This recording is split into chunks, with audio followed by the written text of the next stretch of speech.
Hello everyone and welcome to the white board classes. अब हम करेंगे पजल का सेट नंबर 27। तो देखते हैं इसमें पजल क्या गिवन है।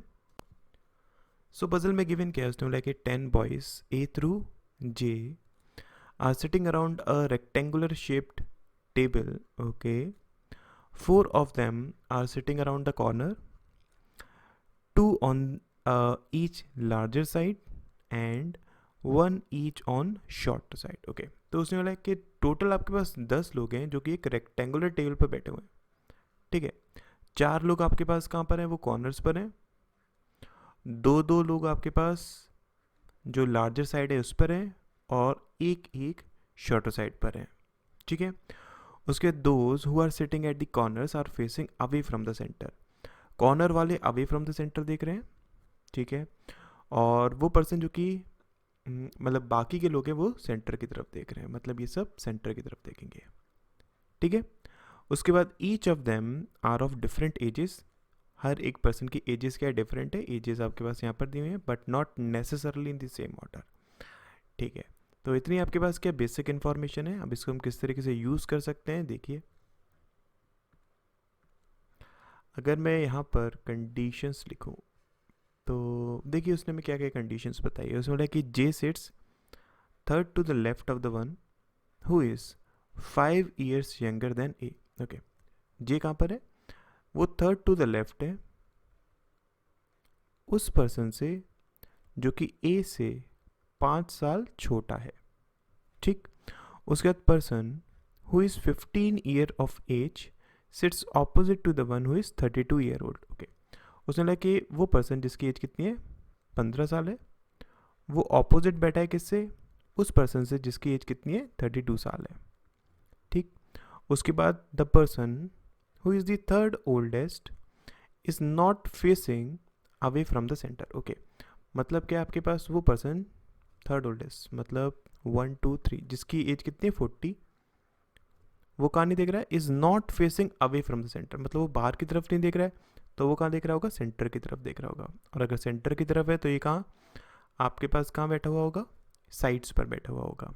ठीक है, उसके बाद both A and F are immediate right of each other. Okay, A और एफ क्या है, एक दूसरे के इमीडिएट राइट में है। ठीक, उसके बाद H is just younger than G who is younger than C. Okay, H क्या है, वो जस्ट यंगर है किससे, सी से, सॉरी जी से। इसका मतलब जी की एज ज़्यादा होगी किससे, एच से। और ये जस्ट की बात कर रहा है, मतलब दोनों साथ ही में होंगे। ठीक है, और उसके बाद जी यंगर है किससे, सी से, मतलब क्या सी की एज जी से ज़्यादा है। इस चीज़ को दिमाग में रखिएगा, यहाँ पर उसने जस्ट की बात करी है, मतलब कि जैसे कि अगर ये 12 साल का है तो ये 15 साल का होगा। ठीक है, लेकिन इन दोनों के बीच में उसने जस्ट की बात नहीं करी है, मतलब अगर ये 15 साल का है तो उससे ज़्यादा कितना भी सी हो सकता है। क्लियर है। उसके बाद देखिए उसने क्या बोला कि 3 years ago J was as old as present age of E. Okay, 3 साल पहले जे की जो एज थी वो अ, किसके, ई के प्रेजेंट एज के बराबर है। मतलब क्या कि जे माइनस ई बराबर 3 years के होगा, राइट। उसके D is the youngest among them. Okay, D क्या यंगेस्ट है, अगर मैं एजेस लिखना चाहूँ देखिए 12 15 21 24 25 और 28 32 40 45 एंड 48। तो देखिए डी यंगेस्ट है, मतलब डी की एज 12 होगी। ठीक है, उसके बाद E is second to the left of G. E कहाँ पर है, सेकेंड टू द लेफ्ट है किससे, जी से। ठीक है, उसके बाद C who is not the oldest person sits second to the left of the one who is 15 year old. Okay, उसने कि सी आपके पास 48, सी की एज 48 नहीं है। ठीक है, और वो कहाँ पर है, सेकेंड टू द लेफ्ट है, C is second to the left उस पर्सन से जिसकी एज कितनी है 15 ईयर्स है। ठीक, उसके बाद G's age is in even numbers. Okay, G की एज क्या इवन नंबर्स में। ठीक, उसके बाद F who is older than B is second to the left of B. Okay, उसने कि एफ जिसकी एज ज़्यादा है किससे, बी से, वो सेकेंड टू द लेफ्ट है किससे, बी से, ठीक है। उसके बाद not more than 3% were born between F and B, okay. 3 से ज़्यादा लोग इनके बीच में बॉर्न नहीं हुए हैं, मतलब क्या इनके बीच में मैक्सिमम से मैक्सिमम 3 हो सकते हैं, ठीक है। तो 3 या फिर 3 के इक्वल। C do not sits opposite to I, okay. C I के ऑपोजिट नहीं है, ठीक है। उसके G do not sits opposite to J, G J के ऑपोजिट नहीं है, ठीक है। उसके D do not sit neighbouring E and B, okay. D E और बी के पास नहीं है, ठीक है। उसके youngest person do not sits second to the right of eldest person, okay. उसमें कि जो यंगेस्ट पर्सन है मतलब कि जिसकी एज कितनी है, 12 है, ठीक है। वो सेकेंड टू द राइट नहीं है किससे, जिसकी एज 48 ईयर्स है, ठीक है। उसके बाद person sitting immediate right of B is elder than the person sitting immediate left of B, okay. B के जो इमीडिएट राइट में है, ठीक है, वो पर्सन एल्डर है किससे, जो बी के लेफ्ट में है। मतलब कि अगर इन दोनों के बीच में बात करें तो इसकी एज ज़्यादा होगी, मतलब जो बी के राइट में होगा। इतनी आपके पास बेसिक इन्फॉर्मेशंस दी हुई हैं। अब हम इसका किस तरीके से यूज़ कर सकते हैं उसको देखिए। अगर हम यहाँ पर एजेस की थोड़ी सी बात कर लें तो देखिए, जे कहाँ पर है, जे आपके पास second to the third to the left है उस पर्सन से जिसकी एज ए से 5 साल छोटी है। अब ए से 5 साल छोटी मतलब क्या, इस पर्सन और ए के बीच में ईयर का गैप कितना होगा, 5 ईयर्स का। अब देख लो 5 ईयर का गैप कहाँ पर है आपके पास, 12 यहाँ पर 17 नहीं है, 15 यहाँ पर 20 नहीं है, 21 यहाँ पर कितना 26 नहीं है, 30 नहीं है, सॉरी 29 नहीं है, 30 नहीं है। अगर हम यहाँ पर चेक करेंगे तो 40 का गैप सिर्फ आपके पास 40 और 45 के बीच में ही तो आ रहा है ना। और ये ए से 5 साल क्या है, छोटा है। इसका मतलब ऑब्वियसली ए की एज कितनी हो जाएगी, 45 हो जाएगी। इतना आपको कन्फर्म हो गया, राइट। उसके बाद अगर हम बात करते हैं तो देखिए, अगर हम जे और ई की बात करें तो इनके बीच में 3 साल का गैप है। और यहाँ पर अगर हम देखें 3 साल का गैप किस किस में आपके पास, या तो 21 24 में, या फिर आपके पास 25 28 में है। इसके अलावा अगर हम देखें 3 साल का गैप और किसी में नहीं है ना जिसमें जे और ई आपके पास आ सके। तो मतलब यहाँ से अगर हम देखें तो हमारे पास 2 पॉसिबिलिटीज़ बन जाएंगी ना, या तो आपके पास जे ई यहाँ पर आ जाएगा, या फिर एक और पॉसिबिलिटी अगर इसकी बनाए जे ई यहाँ पर आ जाएगा, ठीक है। ए आपके पास यहाँ पर है, ये हमारे पास 2 पॉसिबिलिटीज़ बन सकती हैं। उसके बाद अगर हम देखें, उसने बोला था कि जी की एज क्या है, वो इवन है, राइट। जी की एज इवन है और आपके पास जो एच है वो जस्ट यंगर है किससे, जी से। इसका मतलब क्या, अगर हम जी को पुट करना चाहते हैं, सबसे पहले अगर मैं इस वाली पॉसिबिलिटी में वर्कआउट करता हूँ तो जी आपके पास कहाँ हो सकता है, देखिए जी आपके पास या तो यहाँ पर हो सकता है एक पॉसिबिलिटी, जी आपके पास यहाँ पर नहीं हो पाएगा बिकॉज फिर हम एच को नहीं पुट करा पाएंगे, या फिर जी आपके पास यहाँ हो सकता है। लेकिन अगर मैं जी को यहाँ पर पुट करा देता हूँ तो जी से बड़ा कौन था, सी था। उस केस में सी कहाँ पर आ जाएगा, 48 पर। लेकिन उसने मना करा हुआ है कि सी की एज 48 नहीं है। इसका मतलब क्या, आपके पास सिर्फ एक ही पॉसिबिलिटी बचती है कि जी आपके पास यहाँ पर हो, ठीक है, और एच आपके पास यहाँ पर हो, फाइन। इसी तरीके से अगर मैं इसमें बात करता हूँ तो इसमें देखिए आपके पास जी कहाँ आ सकता है, या तो जी यहाँ पर आ सकता है 28 पर, ठीक है। आपके पास कहाँ आ सकता है, 32 पर आ सकता है, 40 पर आएगा नहीं because of the same reason, आप सी को नहीं पुट करा पाएंगे। इसका मतलब क्या है, यहाँ से अगर हम देखें तो अगर जी यहाँ पर है तो आपके पास एच यहाँ पर हो जाएगा एक पॉसिबिलिटी, ठीक है। एक और अगर इसकी पॉसिबिलिटी बनाते हैं, डी यहाँ पर है, ई यहाँ पर है, जे यहाँ पर है, अगर जी यहाँ पर है इन दैट केस एच यहाँ पर हो जाएगा, ठीक है। दूसरी पॉसिबिलिटी इस केस में सी आपके पास यहीं पर आ सकता है, ठीक है। ये हमारे पास 3 पॉसिबिलिटीज़ अभी बन रही है एजेस के अकॉर्डिंग, ठीक है। अब अगर हम डायग्राम की बात करते हैं तो देखिए हमारे पास, अगर मैं 2 पॉसिबिलिटी यहाँ पर बनाता हूँ, देखिए ओके, तो ये हमारे पास 2 पॉसिबिलिटीज़ बन गई, फाइन। अभी भी अगर हम थोड़ा सा इन 3 पॉसिबिलिटीज़ में बात करें तो एक चीज़ आप समझिएगा। अगर हम जैसे कि इस वाली पॉसिबिलिटी में बात करते हैं, हम एक चीज़ जानते हैं ना कि एफ़ और बी के बीच में 3 से ज़्यादा लोग बॉर्न नहीं हुए हैं, राइट। और आपके पास जो एफ़ की एज है वो बी से ज़्यादा है। इसका मतलब क्या है, देखिए अगर हम इस पॉसिबिलिटी में बात करें तो यहाँ पर आपके पास एफ़ तो नहीं आ सकता बिकॉज अगर यहाँ पर एफ़ आता है इन दैट केस एफ और बी के बीच में 4 लोग कम से कम तो हो ही जाएंगे, जो कि पॉसिबल नहीं है। तो इसका मतलब ऑब्वियसली एफ आपके पास इस कंडीशन के हिसाब से तो यहीं पर आ सकता है, बी आपके पास यहाँ आ जाएगा, रिमेनिंग क्या बचेगा, आई आपके पास यहाँ पर आ जाएगा। सिमिलरली अगर मैं इस वाली पॉसिबिलिटी में बात करता हूँ तो यहाँ पर भी देख लीजिए, अब यहाँ पर आपके पास 32 पर, ध्यान दीजिएगा 32 पर एफ नहीं आ सकता, बिकॉज इन दैट केस 15 पर बी आ जाएगा, तो इनके बीच में से 4 पर्सन बॉन्ड हो जाएंगे। सिमिलरली अगर मैं बात करता हूँ किस पर, अगर 40 पर एफ आ जाएगा तो बी आपके पास 32 पर हो जाएगा, जो कि फिर से पॉसिबल नहीं हो पाएगा, बिकॉज इन दैट केस सी आपके पास किस पे हो जाएगा, 48 पे, जो कि पॉसिबल नहीं है। ठीक है, इसीलिए एफ आपके पास कन्फर्म है, यहीं पर आएगा, एफ आपके पास यहाँ पर आएगा, और सी और बी में से आपके पास यहाँ पर पॉसिबिलिटी बन रही है अभी, आई आपके पास यहाँ पर हो जाएगा।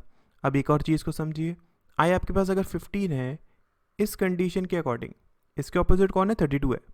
और हम एक चीज़ जानते हैं ना कि सी के ऑपोजिट आई नहीं है, इस कंडीशन के अकॉर्डिंग अगर हम देखें, ये अगर आपके पास आई है तो यहाँ पर आपके पास सी नहीं होना चाहिए, तो 32 पर सी नहीं होगा, इसका मतलब 40 पर सी होगा, तो यहाँ पर आपके पास बी हो जाएगा। सिमिलरली अगर मैं इस वाली पॉसिबिलिटी में बात करूँ तो वही चीज़ है, आपके पास एफ सिर्फ यहीं पर आ सकता है। ठीक है, एफ यहाँ पर आएगा, आई यहाँ पर आएगा, अगेन आपके पास बी यहाँ पर आएगा, सी यहाँ पर आएगा।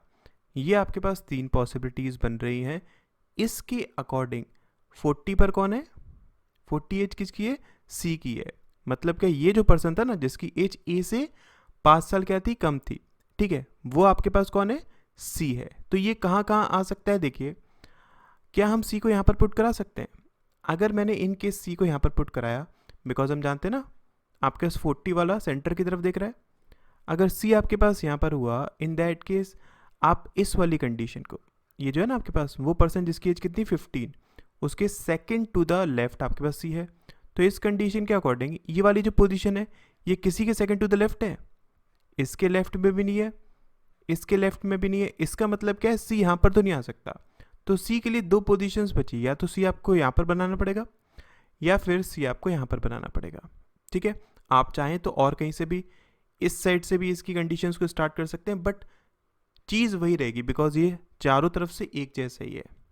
ठीक है, आप पॉइंट समझे ना। तो यहाँ से अगर हम बनाना स्टार्ट करते हैं, अब इसको ध्यान से समझिएगा। देखिए अगर हम बात करें इसकी एज कितनी है, 40 है, यहाँ पर भी 40 हो जाएगा। ठीक है, अब ये सेकंड टू द लेफ्ट किसके, 15 के, मतलब इस कंडीशन के अकॉर्डिंग 15 यहाँ पर हो जाएगा, और इस कंडीशन के अकॉर्डिंग 15 यहाँ पर हो जाएगा। ठीक है, अगर हम जे को पुट करना चाहते हैं तो सी के थर्ड टू द लेफ्ट है, मतलब क्या, जे आपके पास यहाँ पर हो जाएगा, इस कंडीशन के अकॉर्डिंग 1 2 जे आपके पास यहाँ पर हो जाएगा। ठीक है, और इसके बाद अगर हम बात करें तो देखिए 15 के ऑपोजिट आपके पास कौन है, 32 है, इस कंडीशन के अकॉर्डिंग 32 यहाँ पर, और इस कंडीशन के अकॉर्डिंग 32 यहाँ पर। बट हम एक चीज़ जानते हैं ना, तीनों पॉसिबिलिटी में किसी में मैं अगर मैं देखूँ तो जे आपके पास 32 पे नहीं है, इसका मतलब ये पॉसिबिलिटी आपके पास क्या हो जाएगी, रॉन्ग हो जाएगी। राइट, तो हम इसी पॉसिबिलिटी में वर्कआउट करते हैं। देखिए मैं इसको भी इसी वाली पॉसिबिलिटी में कन्वर्ट कर लेता हूँ। देखिए ओके, तो अब अगर हम बात करते हैं इन 3 पॉसिबिलिटी में, अगर मैं इस वाली पॉसिबिलिटी की बात करता हूँ तो देखिएगा यहाँ पर अगर हम देखें आपके पास बी कितना है, 15 है। ठीक है, इस कंडीशन के अकॉर्डिंग है ना, और हम जानते हैं कि बी के सेकंड टू द लेफ्ट आपके पास कौन है, एफ है। यहाँ से अगर मैं देखूँ तो यहाँ पर तो एफ आ नहीं पाएगा, है ना, इसका मतलब ये पॉसिबिलिटी आपके पास क्या हो जाएगी, रॉन्ग हो जाएगी, ये वाली। ठीक, तो हम इन दोनों पॉसिबिलिटीज़ में वर्कआउट करते हैं। इन दोनों में देखिए आपके पास, तो देखिए ये दोनों आपके पास कॉमन है, दोनों में सेम है, और आपके पास यहाँ से ये चारों, देखिए ये चारों क्या कॉमन है, मतलब क्या, इन 4 में आपकी पॉसिबिलिटीज़ बन रही हैं। राइट, तो इनको हम चेक कर लेते हैं। देखिए अगर हम बात करें आपके पास 15 कौन है, देखिए दोनों में ही आई है तो आई यहाँ पर हो जाएगा। 32 कौन है, देखिए दोनों में ही बी है तो बी यहाँ पर हो जाएगा। अगर बी यहाँ पर है तो एफ आपके पास यहाँ पर हो जाएगा, और अगर एफ यहाँ पर है तो देखिए ए और एफ दोनों एक दूसरे के इमीडिएट राइट में थे, मतलब क्या ए आपके पास यहाँ पर हो जाएगा। ठीक है, और अगर हम देखते हैं तो आपके पास जे का भी एज कन्फर्म नहीं है, एफ का एज कन्फर्म है 48, ए का एज कन्फर्म है 45। ठीक है, इसके बाद देखिए अगर मैं बात करता हूँ किसकी, जी की, तो जी के सेकंड टू द लेफ्ट आपके पास क्या ई है, तो ये कहाँ पर आ सकता है, देखिए यहाँ पर आ नहीं सकता है बिकॉज उसके सेकंड टू द लेफ्ट ई नहीं पुट करा पाएंगे। यहाँ पर हम पुट करा सकते हैं क्या, जी को हम यहाँ पर पुट नहीं करा सकते हैं, उसने मना करा हुआ है, जी के ऑपोजिट जे नहीं है। हम क्या जी को यहाँ पर पुट करा सकते हैं, अगर मैंने जी को यहाँ पर पुट करा दिया इन दैट केस ई यहाँ पर हो जाएगा। फिर अगर मैं बात करता हूँ डी की, देखिए डी ना ही बी के पास है ना ही ई के पास है, तो मतलब डी यहाँ पर भी नहीं आ सकता, यहाँ पर भी नहीं आ सकता। इसका मतलब क्या है, ये पॉसिबिलिटी रॉन्ग हो जाएगी। तो मतलब क्या आपके पास जी यहाँ पर भी नहीं आ सकता। अगर मैं जी को इनकेस यहाँ पर पुट कराता हूँ तब देखिए, अगर जी आपके पास यहाँ पर है इन दैट केस ई आपके पास यहाँ पर हो जाएगा, राइट।